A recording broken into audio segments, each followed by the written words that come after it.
Лабораториските тестови се основна алатка која ја користи секој лекар, независно од специјалноста во која што делува, а биохемиската лабораторија, како посебна гранка од лабораторијата, нуди широка палета на параметри кои се показатели за здравствената состојба и се користи за превентивни цели, за рано откривање на нарушувања на здравјето и за следење на текот на болеста и текот на терапијата и ефикасноста од истата.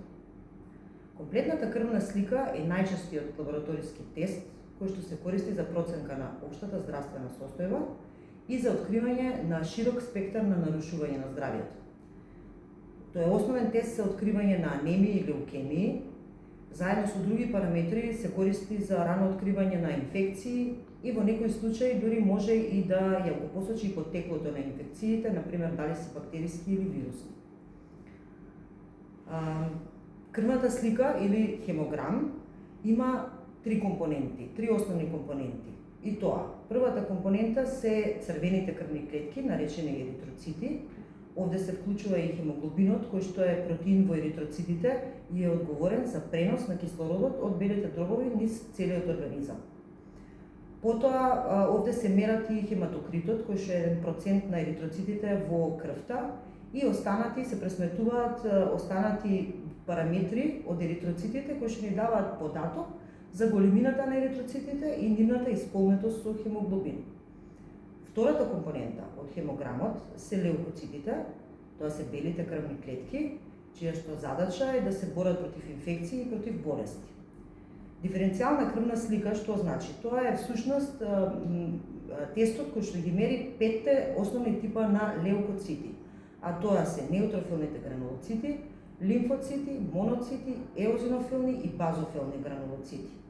Сите овие имаат посебни улоги во заштитата на организмот и во борбата против инфекции и болести.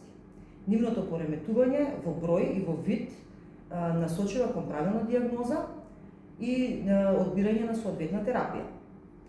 Третата компонента од крвната слика се тромбоцитите, тоа се крвни плочки, чија што главна улога е згручување на крвта и спречување на прекомерно искрварување при повреди, например. И сега, зошто се прави овој тест? Лекарите препорачуваат крвна слика да се прави на прво место како рутински преглед, како дел од систематскиот преглед за следење на општата здравствена состојба. На второ место како диагностичка алатка за откривање на заболување при појава на разни симптоми, како што се замор, слабење, треска, појава на модринки по телото или крварење. Понатаму на трето место се користи како следење на тек на болеста, кога веќе имаме диагностицирано заболување кај некој пациент и за да видиме дали се влошува состојбата и дали треба да се почне со терапија, и на четврто место за следење на самата терапија. Тоа значи се следи моментот кога да се види дали терапијата делува, дали е неопходно промена на истата терапија или да се прекине со неа.